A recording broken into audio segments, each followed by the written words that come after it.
Sí.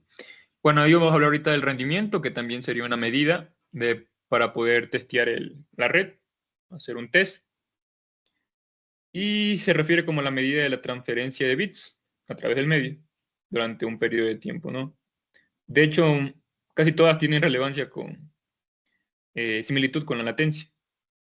Hay otro llamado el Godput, que también se sabe conocer como Throughput, que se mide como la capacidad de transferencia útil. Entonces, la medida de los datos utilizables transferidos durante un periodo de tiempo determinado. Se le sabe referenciar a algo también llamado como pérdida de paquetes. Entonces, si yo hago un ping a un dispositivo, digamos, es que tiene que ser como un dispositivo que no me conteste. Entonces, cuando un dispositivo no me contesta, sabe decir que los paquetes que se transfirieron, tantos paquetes no llegaron. Entonces, hubo pérdida de paquetes.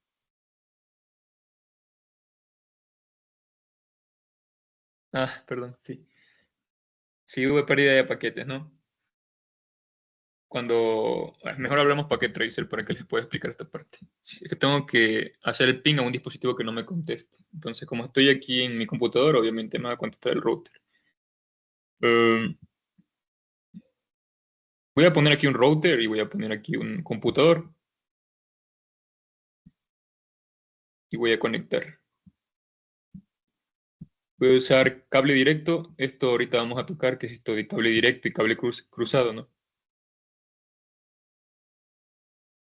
Y no le voy a configurar ninguna dirección IP a este router, para que cuando yo haga ping al router, no me conteste, ¿no? Pero sí le voy a configurar al computador, ¿no? Entonces voy a ponerle, no sé, la 162, 92, 68, 11, esta máscara y ya. Entonces le voy a hacer ping al computador, a ver qué pasa. La 11, a ver qué pasa. Bueno, aquí va a quedarse pensando, voy a adelantar el tiempo. Y esto es lo que quiero que vean, ¿no? Dice que se enviaron 4 paquetes, send es enviar.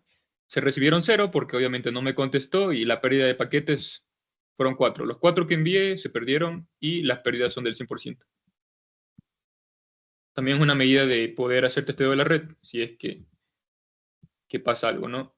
Entonces, hay veces podría ser que se pierda un paquete, después uno se envíe, después el otro se pierda, entonces habría que ver qué es lo que está pasando, porque no es solo de... Podría ser un factor o muchos factores, habría que analizarlo.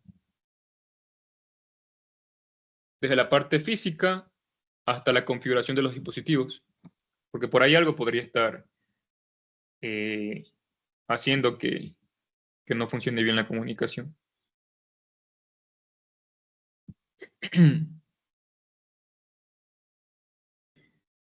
Bueno, aquí hablando un poco de cada uno de los dispositivos, de los canales por donde puede circular la información, hablamos un poco del cable de cobre. Ejemplo, el cable de cobre podría ser su cable UTP que tienen en la casa, ¿no? Un cable UTP. Entonces, este es el más común que se sabe utilizar. De hecho, la mayoría o todos, mejor digo todos, han de tener su cable UTP, porque el router que tienen en el piso de ustedes, obviamente llega hasta el router, la parte de la fibra, se conecta a la ONT o a la ONU, y bueno, y ahí hace ese cambio de información, ¿no? De luz a pulsos eléctricos, ustedes conectan, como ven que el router tiene 4 entradas, 4 son de LAN, para la red LAN, donde ustedes pueden conectar sus dispositivos, y por ahí conectan un cable UTP. O también sabe tener una entrada azul, que es la de WAN. Entonces ahí ustedes podrían conectar en las de LAN, que son 4.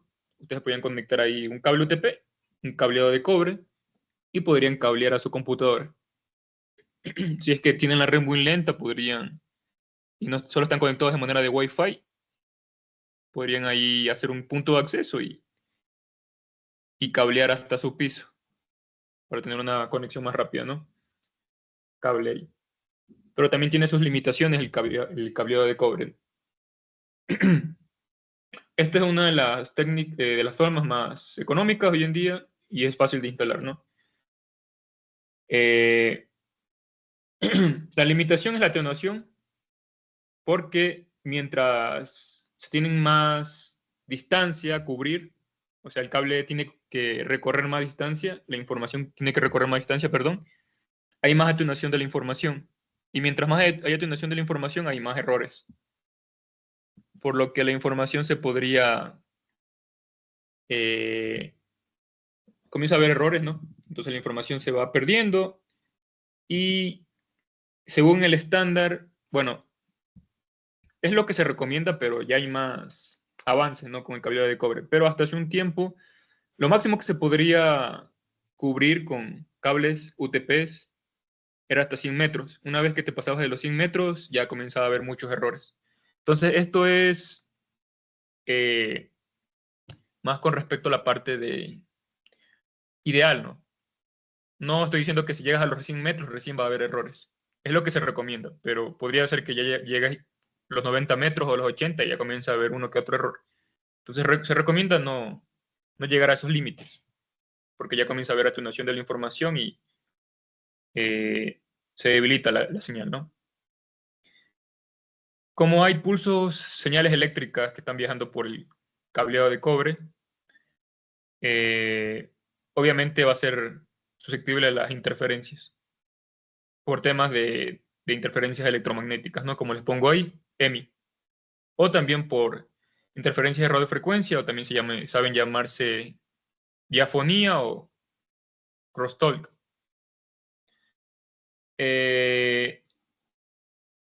Esto es una de las limitaciones, pero con respecto a los avances que se hicieron hace tiempo y bueno, hasta hoy en día se debe tener diferentes tipos de cable. Entonces, la mayoría de ustedes ha de tener cable UTP Cat5 o Cat5e o Cat6. Entonces, las mitigaciones que se tienen con respecto a esta parte de las atenuaciones, cada uno de estos cables va teniendo mejoras que lo que hacen es disminuir este tipo de problemas, ¿no? Como pueden ser las interferencias electromagnéticas o el crosstalk. Entonces, ya debemos de ver cómo es que están construidos estos cables UTP, porque dentro de ellos está una configuración especial, ¿no? Los que han de haber armado un cable UTP con RJ45 ya, han de saber más o menos cómo está el cable por dentro, ¿no? Los pares trenzados y ese tipo de cosas, ¿no? Bueno, ahí les pongo mitigación, por ejemplo, el estricto cumplimiento de los límites de longitud de cable. Por ejemplo, les mencionaba de los 100 metros y que algunos tipos de cable mitigan, ¿no? Ese tipo de interferencias. Y ahí tenemos algunos tipos de cable, ¿no? Tenemos un cable UTP, que se sabe conocer como Unshelled Twisted Pair, cable de par trenzado no blindado o sin apantallar, porque estos son los pares, ¿no? Tenemos 4 pares. Este es el cable UTP. Este podría ser un cable UTP Cat5. Y en los pares, se llaman pares porque obviamente están emparejados, ¿no? Aquí hay dos hilos de cobre, ¿no? Y estos, como ven, no están blindados. Cuando digo que no están blindados es porque no tienen una capa, como puede ser un aluminio, que lo que ayuda es que no haya interferencias entre los cables. Entonces, este cable tiene sus medidas para disminuir las interferencias, pero no está, digamos, al 100%. Una de las medidas que tiene es que, como pueden ver aquí, esto no es así porque sí, ¿no? O sea, le dieron vueltitas y ya, sino que tiene ahí su teoría matemática, para los que han visto teoría electromagnética y esas materias. Entonces aquí se están cancelando prácticamente los campos. Hay cálculos con respecto a esta parte del cable, donde ellos calculan cuántas vueltas tienen que darse los cables para hacer una cancelación de campos electromagnéticos. Y por eso hay algunos cables que tienen más vueltas que otros. Hay cables que tienen estos pares trenzados, hay unos que tienen 2 vueltas, otros que tienen 4 y así, o más vueltas. Entonces, ellos van, bueno, aquí desde como le ven aquí, ¿no? Aquí como 4 vueltas, pero en toda la longitud del cable obviamente hay más vueltas. Hay un cálculo ahí para poder cancelar los campos y cuántas vueltas tiene que haber en cada uno de estos cablecitos trenzados, ¿no? Y acá hay otro donde este es el cable par trenzado apantallado. Este es el Shell Twisted Pair. Y aquí pueden ver que ya hay como una lámina de aluminio que ya envuelve los cables, ¿no? Para poder disminuir la interferencia entre los pares trenzados. Además de tener la configuración de cable par trenzado entre los dos que están trenzados para disminuir el campo entre estos, también se tiene el blindaje, esa cubierta de aluminio para dar un efecto más de disminución de este tipo de efectos, ¿no? Y aquí hay un ejemplo de, digamos, que se está transfiriendo una señal digital y por efectos de la interferencia o la diafonía, o el crosstalk, como le saben decir, eh, la señal se va deteriorando, ¿no? Bueno, a la final llega el receptor, pero todavía tiene su forma para que él pueda detectarla y saber qué era lo que se estaba mandando, ¿no? Si ven aquí, todavía como que tiene la forma de la original, y a la final el receptor detecta la información y decodifica, ¿no? Y aquí tenemos un ejemplo de cable coaxial. Por aquí yo estaba utilizando UTP, pero hace años también se sabía utilizar, ¿no? Conexión por cable coaxial. Entonces aquí el vivo sabe conocerse a este cobre era donde viajaban los pulsos eléctricos, ¿no? Teníamos una capa de dieléctrico y otra capa aquí. Esta última capa era para proteger el cable de cualquier movimiento externo brusco, entonces lo protegía de golpes, entre otras cosas, ¿no? Lo que les expliqué del cable de par trenzado, y lo mismo, que también la misma teoría, ¿no? La cubierta 1 sirve para proteger los cables de daños físicos, y tenemos el 2 y 3 son el par trenzado en sí. Y la configuración de par trenzado es para proteger las interferencias, ¿no? Eh, y bueno, aquí dice que el elemento de plástico codificado por colores aísla eléctricamente, ¿no? Tenemos el apantallado, obviamente es más caro que el UTP por su construcción misma, porque tiene más capas. Y los que han visto los cables, me imagino todos, tanto UTP como STP termina con RJ45, que es ese conector, ¿no? Estaba pensando hacer una práctica de un video, pero no sé si grabar y mandar el grupo. Me imagino, no creo que todos tengan una ponchadora, pero no es complicado. Nomás es de ver los estándares que ya veremos ahorita, que son el T568A y el T568B, y hay que acomodar los cables, meter el RJ45 y con una herramienta, una ponchadora, se sabe ponchar el cable y ya queda instalado, ¿no? Ya tienen un cable UTP funcional para poder utilizar en sus dispositivos, ¿no? Uy, se me salió la esta. Está raro.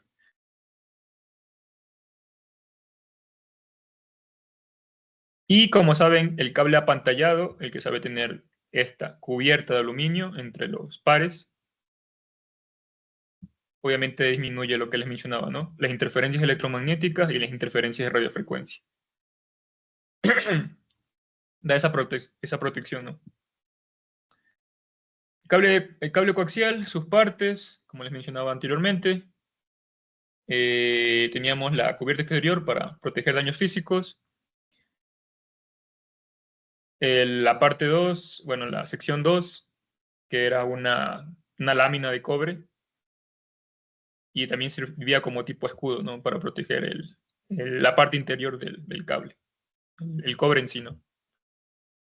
Teníamos el dieléctrico, en este caso es un plástico, perdón. Y bueno, ahí está el último, el conductor de cobre, ¿no? Por donde viajan las señales eléctricas. Y tenemos los conectores coaxiales. Por lo general, me imagino los que han agarrado materia de antenas ya han de haber visto bastante esta parte del cable coaxial, se usa bastante. Y el conector que se sabe utilizar, ¿no? Ya van a haber utilizado en su momento que despliegan sus antenas para la tecnología, no sé, Wi-Fi o 4G, 5G LTE. Entonces, van a haber utilizado estos conectores, ¿no? Los conectores coaxiales.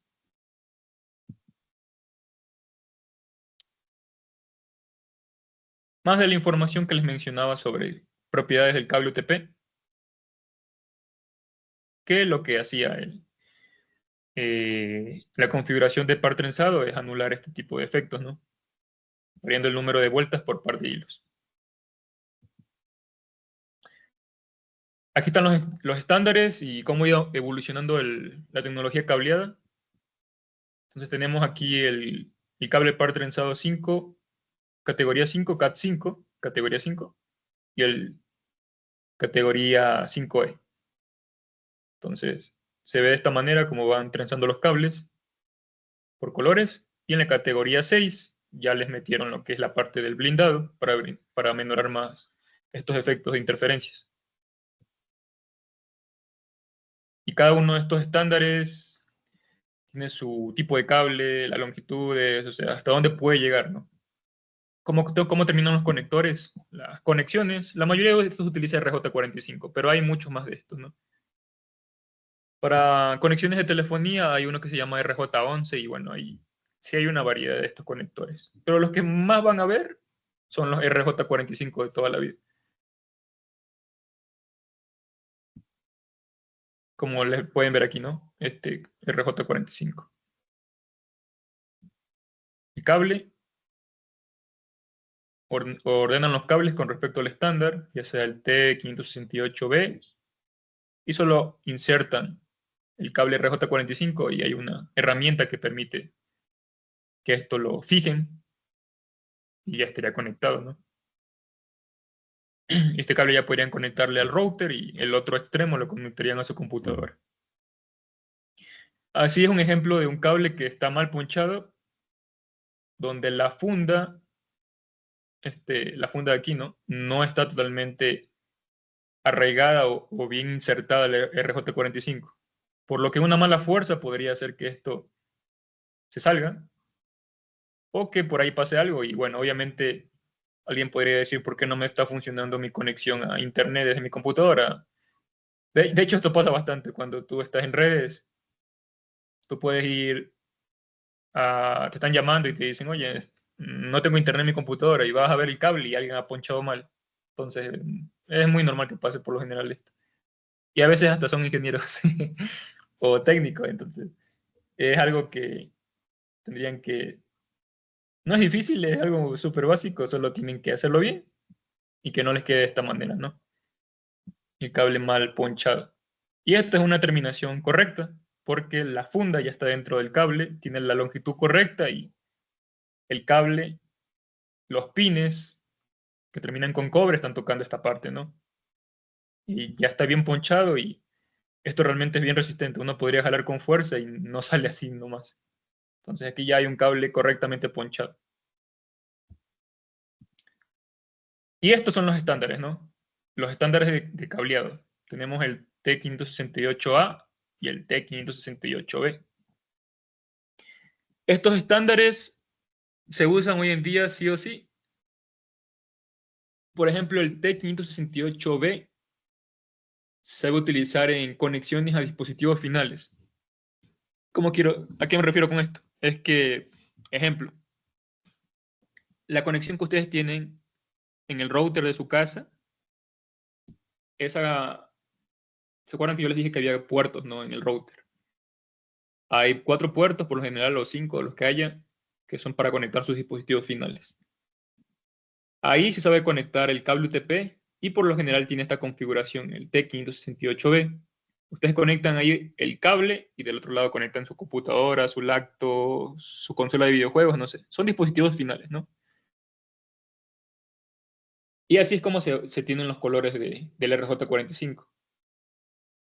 Entonces, ustedes deberían, el cable viene así, ¿no? Ustedes lo cortan con no sé, con alguna herramienta y sacan los pares y los comienzan a desentrezar, ¿no? A sacar ese par trenzado, ¿no? Y comienzan a ordenarlos. De esta forma, ¿no? Porque como eran 4 pares trenzados, obviamente, ya cuando sacamos los pares, tenemos 8 hilitos de cobre y comenzarían a ordenarlos, ¿no? Buscarían el que es blanco-naranja, que tenga estos dos colores, después el naranja, el blanco-verde, azul, blanco-azul, verde, blanco-café y café. Una vez que los tengan ordenados, si están muy largos, los cortan con alguna herramienta y los insertan al RJ45. Con la ponchadora nomás fijan y ya queda instalado, ¿no? Ya tienen ahí su conexión. Pero esto es por conexiones de dispositivos finales. Y esta que está acá se sabe conocer como les digo, ¿no? El T568A y es para conectar por lo general dispositivos que son conexiones entre routers. Entonces, si conectan un router a otro router o un router a un switch, con un switch se sabe utilizar esta conexión. Esto no es a priori así, sí o sí, pero es lo que el estándar recomienda. Y también lo que recomienda Cisco. De hecho, esto por lo general es lo que enseña Cisco en esta parte de los cableados. Y así ellos lo representan en el Packet Tracer. Más bien les explico de esta manera porque en el Packet Tracer lo ven de esta manera. Y de hecho, este T568B se le sabe decir cable directo, conexión de cable directo, esta, y la T568A se le sabe conocer como conexión de cable cruzado, como ven aquí. Cable directo de Ethernet se sabe decir como el T568A, y por lo general se conecta un host de red, o sea, un dispositivo final, a un dispositivo de red, como les daba el ejemplo del router cuando conectaba mi computador, ¿no? Y el cruzado, que sería el T568A, conecta dos hosts de red, o sea, son dispositivos por lo general iguales, o conecta dos dispositivos intermediarios, por ejemplo, un switch a un switch o un router a router. Si se pueden recordar esto de manera más fácil es cuando es conexión de un dispositivo igual a otro igual, ¿no? Por eso aquí router a router, conexión cruzada. De switch a switch, conexión cruzada. Y recordar que el cruzado es conexión T568A y el cable directo se conoce como T568B.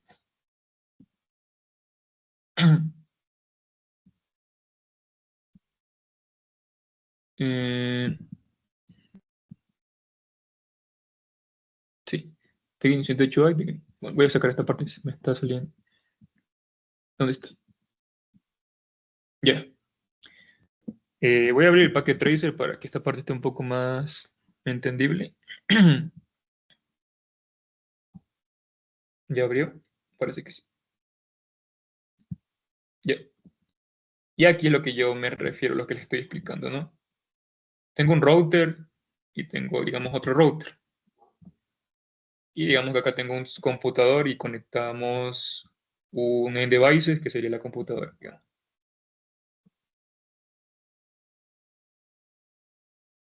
Entonces, entre routers voy a utilizar copper, crossover, que es conexión cruzada, que sería el estándar T568A.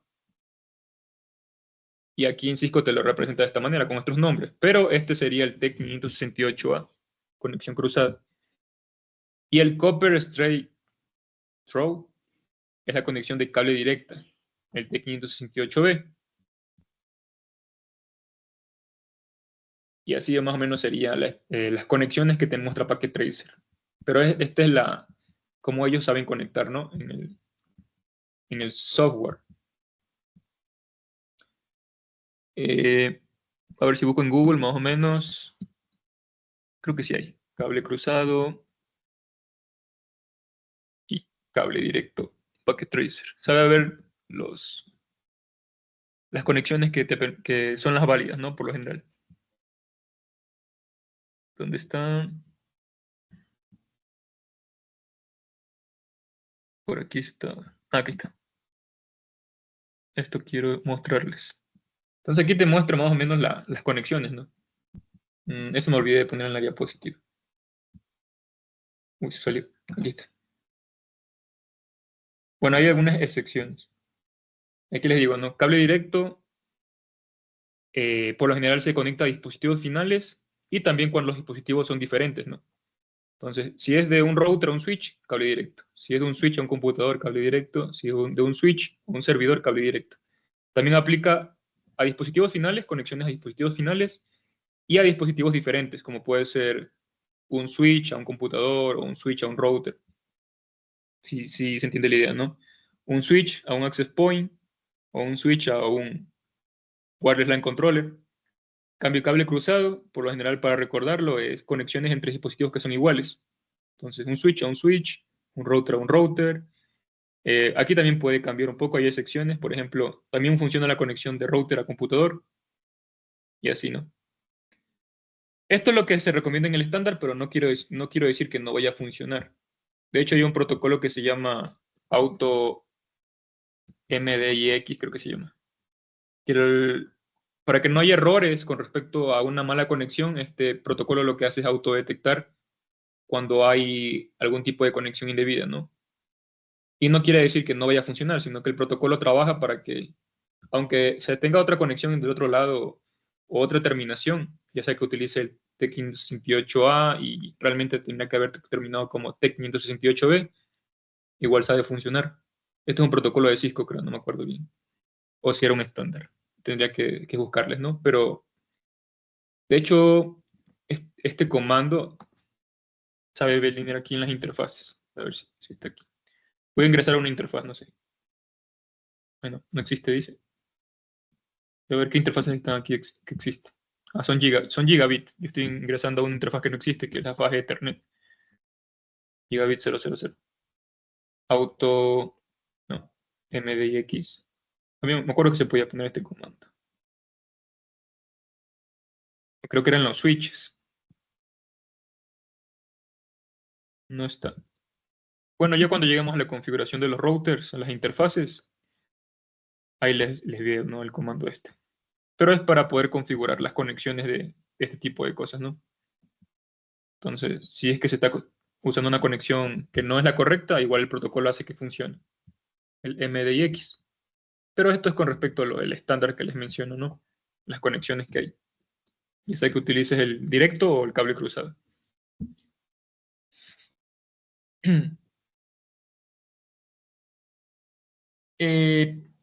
Si hablamos del cableado de fibra óptica, es lo que se utiliza hoy en día. Hace años se utilizaba cableado de cobre bastante, pero ahorita ya tenemos lo que es la fibra óptica. Ya saben que la fibra óptica se tiene ventajas bastante grandes con respecto a velocidades, se pueden mandar más información. También es menos susceptible a la interferencia. De hecho, como les mencionaba, en cableado de cobre las interferencias están presentes por los mismos pulsos eléctricos. En cambio, en fibra óptica se sabe mandar luz. Y aquí no existe eso de las interferencias electromagnéticas, ¿no? Entonces, esa es una de las ventajas con respecto a este tipo de atenuaciones, como lo pueden ser las interferencias, ya que no hay pulsos eléctricos y no hay luz, pulsos de luz. Entonces, cosas como interferencias electromagnéticas, interferencias de radiofrecuencia, como les mencionaba, el crosstalk, la diafonía, entonces esto no hay aquí en la fibra óptica, es una de las ventajas. Y también las distancias. Con fibra óptica se puede llegar a distancias bastante grandes. Y es uno de los medios que se utiliza bastante hoy en día, ¿no? Por eso, cuando los proveedores de servicio hacen su despliegue de una ciudad a otra ciudad para dar cobertura, hay por lo general cableado de fibra óptica, ¿no? Se puede llegar a decenas de kilómetros. Entonces, es una de las ventajas. Obviamente es más caro la fibra óptica, pero es mucho mejor.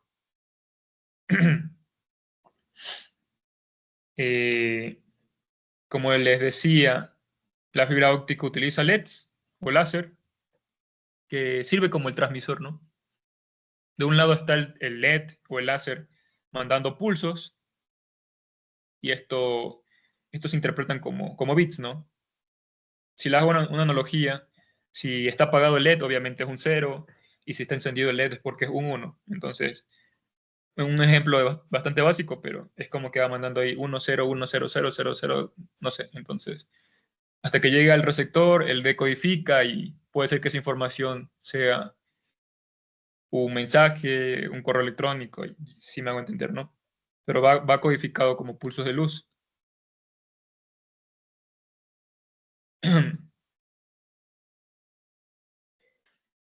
Hablando un poco de fibra óptica, tenemos dos tipos de fibra. Tenemos la fibra óptica monomodo y la multimodo. La que se sabe utilizar bastante es la monomodo, se usa bastante. En la mayoría de casos es la que tenemos nosotros, ya que es la que permite esta es la que permite que pueda llegar a decenas de kilómetros. Y la atenuación que se tiene con respecto a cuando viaja la información en fibra óptica es realmente poca, no es tanto. Y cuando ya comienza a haber atenuaciones y hay cálculos con respecto a este tipo de sistemas de fibra óptica, que digamos que ya pasaron unos, no, ejemplo, unos 30 kilómetros y ellos tienen ahí un se me fue el nombre. Estos se llaman regeneradores, ¿no? Tipo, digamos que es un regenerador de señal, ¿no? Pero esto lo que hace son, amplifica señales, ¿no? Amplifica y todo lo que tiene que ver con sistemas de fibra óptica. Lo que sí aquí es un problema en los sistemas de fibra óptica es la dispersión. La dispersión son esos retardos de tiempo cuando está viajando un pulso de luz. Entonces, en este caso, cuando es una fibra monomodo, desde que parte del transmisor y llega al receptor, no hay mucho problema. Pero cuando hay muchos rayos que están viajando por la fibra, en este caso la fibra multimodo, cuando es fibra monomodo es porque nomás viaja un pulso de luz. Solo una luz está viajando, un pulsito de luz. Pero cuando es fibra monomodo hay varios pulsos. Como ven en la imagen, aquí se están reflejando estos pulsos y van viajando a la fibra. Entonces, problemas de dispersión es cuando estos pulsos llegan en tiempos diferentes.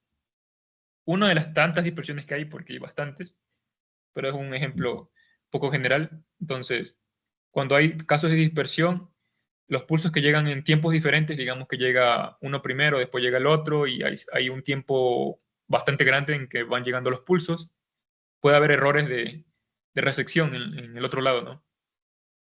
Entonces, digamos que se transmitió una información, el otro lado llega un poco con errores de bits, y un error de bits, cuando hay errores de bits es porque la información hubo un cambio y no llega correcta, ¿no? Eso es uno de los problemas que hay en la fibra, ¿no? La dispersión. Por eso se hacen cálculos para poder menorar esto y que por lo general esto se hace por las distancias que cubre, las distancias que hay en fibra óptica, ¿no? Si hay una mayor distancia puede haber más errores de dispersión. Entonces, se saben tomar en cuenta las distancias para que no se tengan tanto presente, tan presente ese tipo de cosas, ¿no? Como son la dispersión en la fibra. Y poder poner los regeneradores más cerca, ¿no? En los cálculos. La fibra monomodo utiliza láseres más costosos, mientras que la fibra multimodo utiliza otro tipo, como son los LEDs, que son menos costosos. Eh, la fibra multimodo, por lo general, no se puede cubrir tanta longitud, ¿no? Entonces, la monomodo se utiliza bastante para cubrir decenas de kilómetros, bastantes kilómetros, en cambio en multimodo no tanto. Tiene sus aplicaciones, pero la multimodo es menos costosa, en cambio la monomodo es más costosa. Esta parte que les pongo, el núcleo básicamente es donde viaja el pulso, es esta parte más interior donde se ve este círculo, se sabe llamar como core. Ese núcleo en fibra monomodo es más pequeño, mientras que en multimodo sabe ser un poco más grande, ¿no? No es que sea extremadamente grande, sabe tener longitudes de micrómetros y no son grandes realmente. Milímetros así, pero realmente es bien, bien pequeño.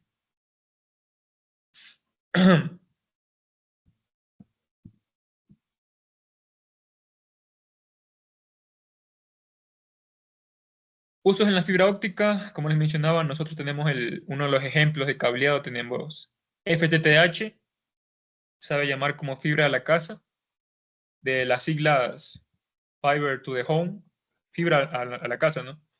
Es uno de los servicios que tenemos nosotros hoy en día desplegados en nuestra casa, porque la fibra llega a nuestra casa, ¿no? El proveedor de servicio nos dedica una parte de su infraestructura y llega hasta nuestra casa, llega esa conexión, ¿no?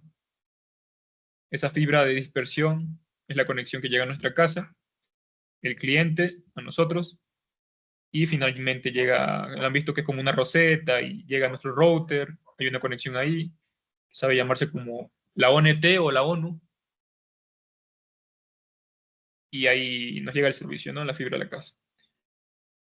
Hay diferentes tipos de cableado, pero por lo general los que se ven más son la fibra a la casa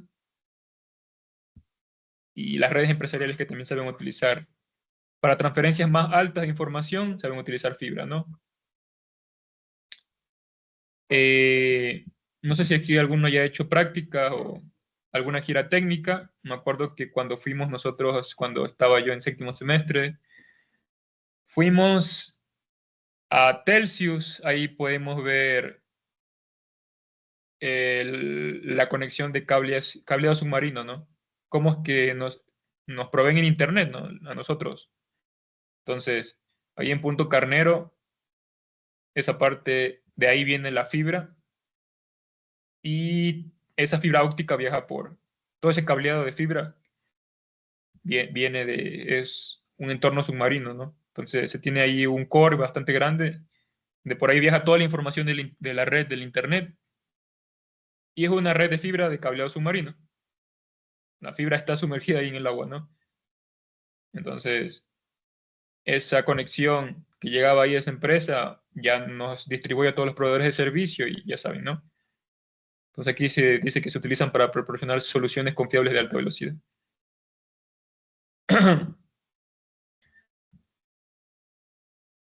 Una de las tantas aplicaciones que se le da a la fibra óptica. Tenemos algunas de las conexiones de fibra óptica. eh, de hecho, creo que algunas han visto ya, por ejemplo, esta. Por lo general, esta es la que tenemos nosotros conectada a nuestro router de la casa, a la ONT, la ONU. Bueno, no les recomiendo, pero como el router sabe estar empotrado hay veces en la pared, entonces del otro lado, en la parte de atrás, sabe estar conectado esta parte de fibra hay veces, ¿no? Son una de las tantas conexiones que hay. Por ejemplo, aquí tenemos conexiones de cable multimodo, donde pueden viajar más de un pulso de luz, depende de la aplicación, o tenemos conexiones de cable monomodo. Pero las que más saben verse, por ejemplo, en conexiones hacia el cliente en nuestra casa, por ejemplo, FTTH, saben verse estas conexiones, estos tipos de conexión de fibra óptica, ¿no? Y aquí tienen los nombres con los que se sabe conocer cada una de estas conexiones. Por ejemplo, este cable se le sabe conocer como ST, SC, y así cada uno tiene su nomenclatura. Por lo general, los amarillos, que son amarillitos estos, es para saber que es una conexión de fibra óptica monomodo, mientras que los que son naranjas son de conexiones de fibra óptica multimodo. Y no solo naranjas, si ven uno que es de color como un azul marino, así, también es multimodo. Pero aquí nada más puse que son naranjas, pero tanto naranja y azul marino son multimodo, ¿no? Y cada uno tiene su aplicación con respecto a la conexión, ¿no?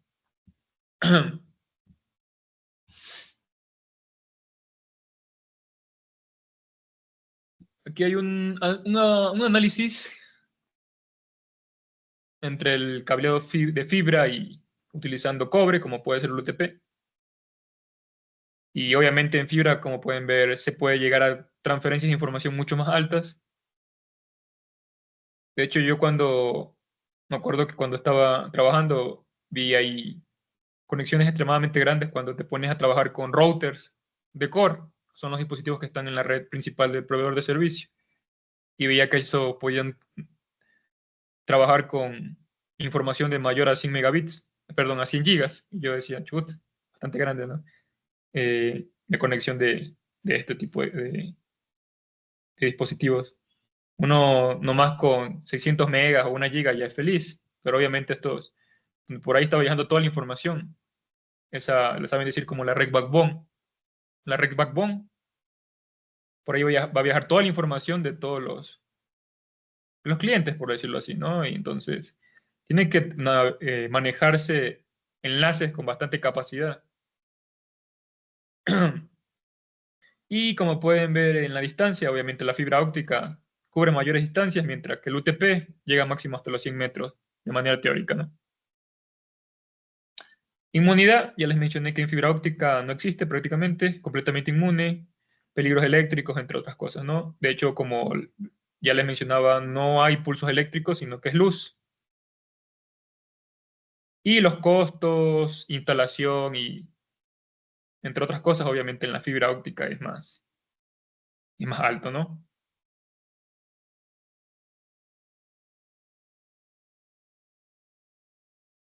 Ya cubrimos prácticamente la parte de cableado, la parte cableada, ¿no? Hablemos un poco de la parte inalámbrica y ya sabemos que obviamente si es inalámbrico no utiliza cable, ¿no? Entonces la información que viaja por el aire viajan como señales, ¿no? Señales electromagnéticas, campos eléctricos, campos magnéticos. Y estos se representan con bits, unos y ceros, utilizando algún tipo de modulación, utilizando ondas de radio y ya saben, ¿no? Microondas.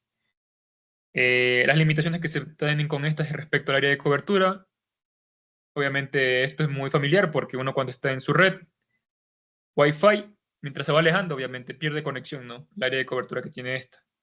Interferencias también es muy importante. Es un tema que hace un tiempo era un dolor de cabeza porque, de hecho, todavía se sigue teniendo, ¿no? Bueno, no vamos a ver en este curso, es un poco más avanzado, pero en las redes inalámbricas, sin haber escuchado o visto en sus redes inalámbricas que ustedes tienen, ejemplo, Pepito Red 2.4 GHz y Pepito Red 5 GB, ¿no? Entonces, son los canales que se tienen, ¿no? Tenemos el canal de 2,4 GHz y el canal de 5 GHz.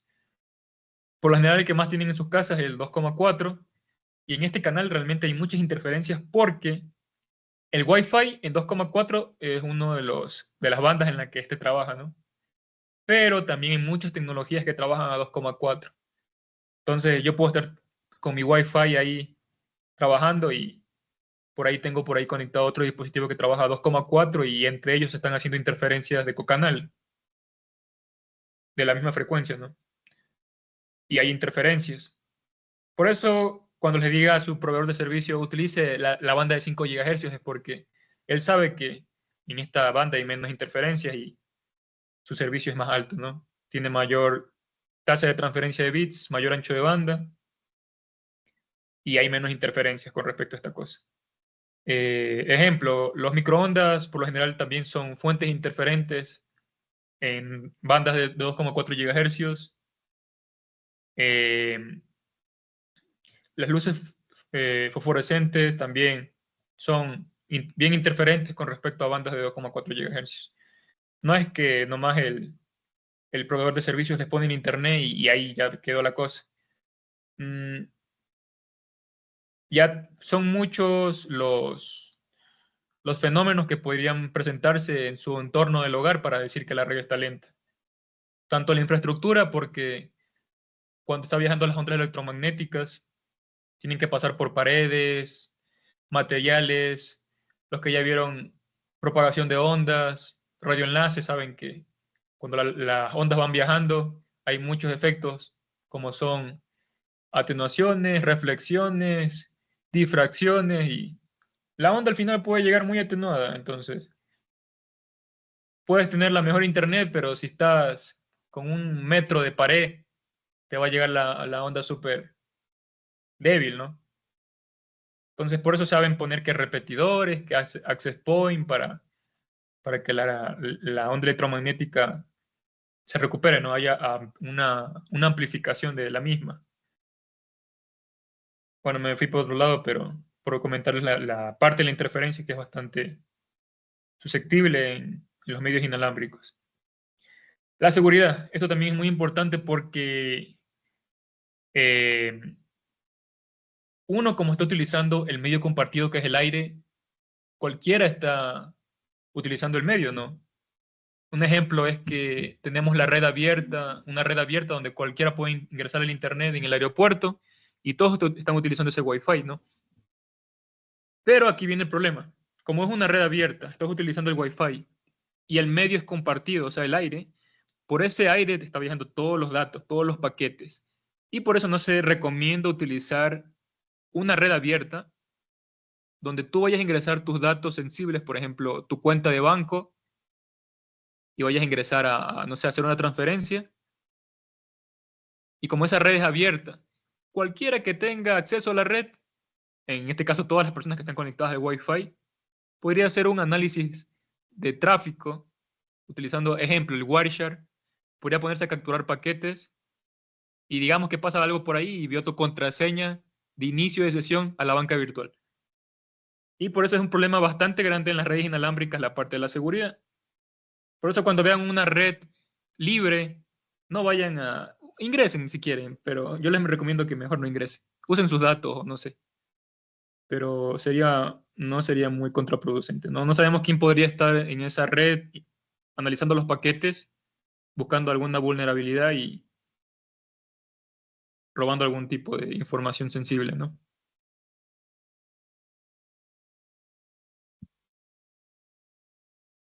Y si no tengo datos, dice, la falla, ¿no? Ve a hacerte compra ahí una tarjeta o que te hagan una recarga, ¿no? Y si no tengo plata, dice ahora la otra pregunta.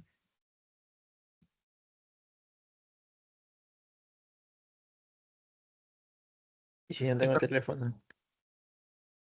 Chuta, ahí sí no sé. Tengo teléfono y tampoco. Los estándares inalámbricos. Les mencionaba hace un rato los estándares, ¿no? Cableados también en estándares inalámbricos también tenemos estándares, ¿no? Y tenemos varias tecnologías. La más conocida es el Wi-Fi. Y los que hacen por lo general de regular estos estándares son el IEEE, ¿no? Estos de los ingenieros eléctricos y electrónicos. Cada una tiene su nomenclatura. Por ejemplo, para conexiones inalámbricas como el Wi-Fi se sabe conocer como el 802.11. Y ustedes podrían buscar en el internet el estándar 802.11 y ponerse a leer, ¿no? Y ahí van a leer coberturas, velocidades de transferencia y todo ese tipo de cosas, ¿no? Y ahí sí, cada uno de estos estándares inalámbricos tiene su tecnología, ¿no? Por ejemplo, 802.15 es cuando salió el Bluetooth. Y así hay bastantes, ¿no? El WiMAX, Zigbee, que también es una tecnología inalámbrica. Para los que han visto IoT, el Internet de las Cosas, es una de las tecnologías que se utiliza bastante, como es el Zigbee. LoRaWAN, si han haber escuchado, son tecnologías que se utilizan en Internet de las Cosas. Zigbee también se utiliza en domótica y entre otras vainas, ¿no? Y ahí tienen su estándar, 802.15,4, ¿no? Cada una de estas tecnologías obviamente tiene su método de codificación de datos, su frecuencia en la que transmite información. Como por ejemplo el Wi-Fi y el Zigbee tienen ahí su comparativa porque los dos trabajan una banda en 2,4 GHz y así cada una de estas tiene su banda de trabajo, ¿no? Tiene sus potencias de transmisión y diseño y construcción de las antenas, ¿no? Para los que han agarrado la materia de antenas, me imagino que uno que otro ha hecho su antena que trabaja a 2,4 GHz, que recepta información de señales Wi-Fi, entre otras cosas.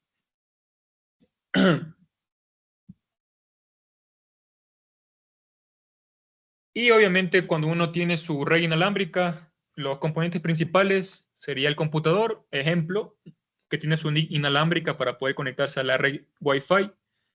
y el dispositivo que está transmitiendo dicha red, que podría ser el router de mi casa, un access point y bueno, ya. Todo ese tipo de dispositivos que están involucrados en la red inalámbrica. Eso por comentarles de la clase de hoy de la capa física. ¿Tienen alguna pregunta con esto? Ah, les iba a comentar que hoy día recién tuve un poco más de tiempo en la semana y ya estoy instalando la máquina virtual, ¿no? Esta es una máquina virtual con un Ubuntu.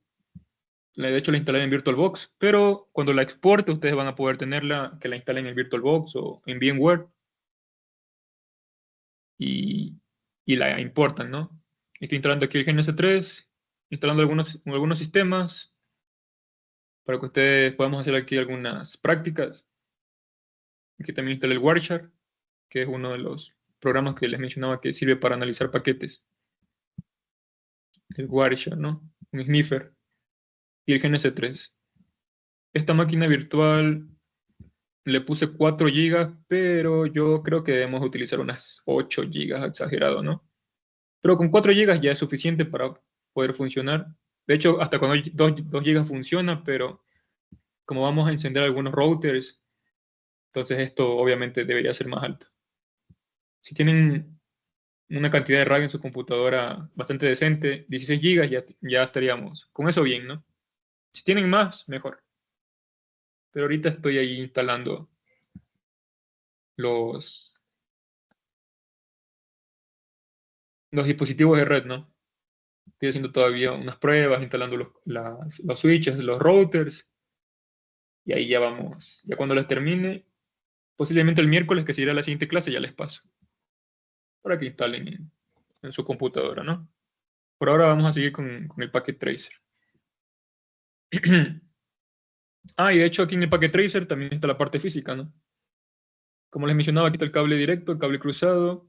Tenemos también conexiones de fibra, hay conexiones de telefonía, cable coaxial y para los enlaces seriales que en las redes actuales ya no se usan mucho estas conexiones por la tasa de información de transferencia que utilizaban, no es mucho. Ajá.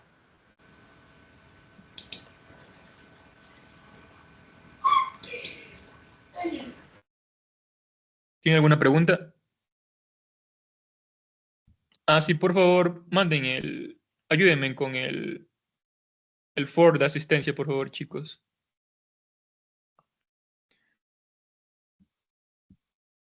Yo le digo que manden el eso.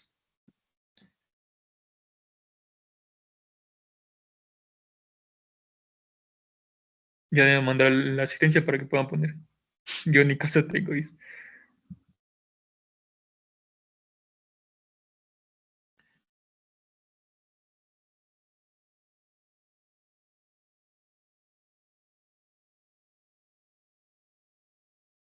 Estamos 37. Están dando de baja ya las personas.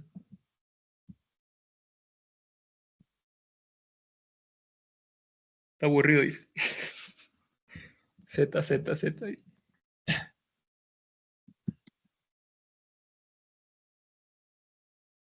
Link, ya están pasando ya.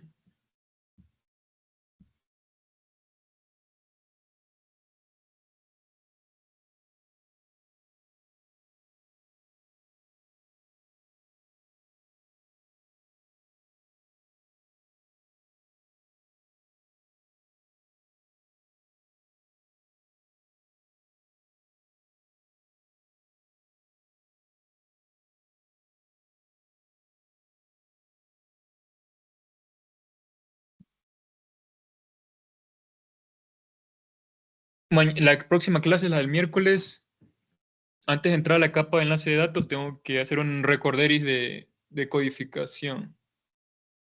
Bueno, sí, pero es básico, ¿no?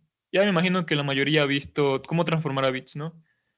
Transformar valores decimales en bits, unos y ceros, o transformar a valores hexadecimales, ¿no? Entonces, más adelante vamos a necesitar esa teoría. Entonces, una clase de sistemas numéricos, donde veamos esa transformación. Para los de telecomunicaciones, software, electrónica, a todos les dan ese tipo de teoría, ¿no? Solo es para recordar un poco si nos olvidamos a cómo transformar a bits. Lo debemos utilizar más adelante.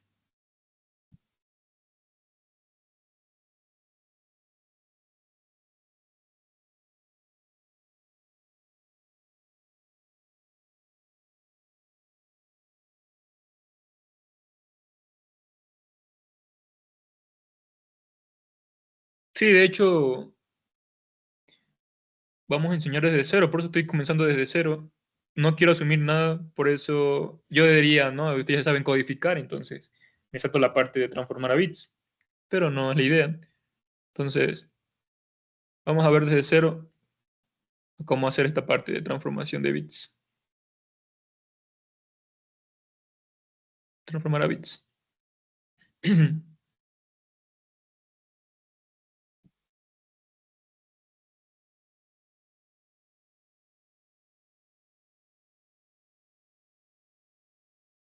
Ah, no, no, no importa, no importa. Lo bueno es que ya vas con bases. Sí, si nunca he usado Cisco, no importa. Por eso estamos utilizando este programa y vamos viendo desde el principio los comandos, ¿no?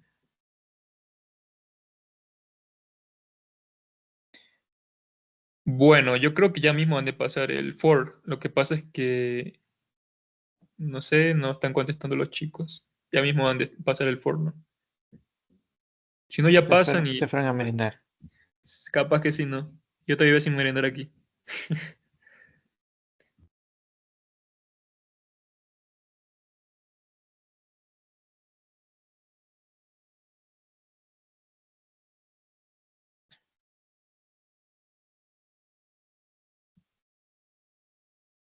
Bueno, chicos, entonces, bueno, estas clases que vamos a seguir, vamos a ir viendo cada una de las capas, ¿no? Entonces, ya vimos la capa física, la siguiente va a ser capa de enlace de datos y como les mencionaba, las otras capas.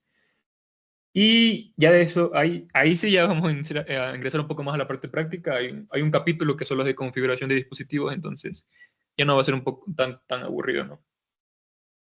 Me imagino que les ha de aburrir un poco esta parte. De hecho, es muy importante para poder entenderlos. Son bases, ¿no? Todo esto. Y más en la parte de trabajo, porque uno cuando sale al vida laboral, lo primero que le toca hacer es la parte física. Todo esto. Entonces, tienen que entender. No está de más. Listo. Entonces, si no tienen ninguna pregunta, vamos a dar por finalizada la clase y ya voy a hablar con la persona para que mande la asistencia, ¿no? Al grupo. Eso, chicos. Hasta el miércoles. Muchas gracias. Listo. Pase bien, cuídese, saludos cordiales. Bye. Listo.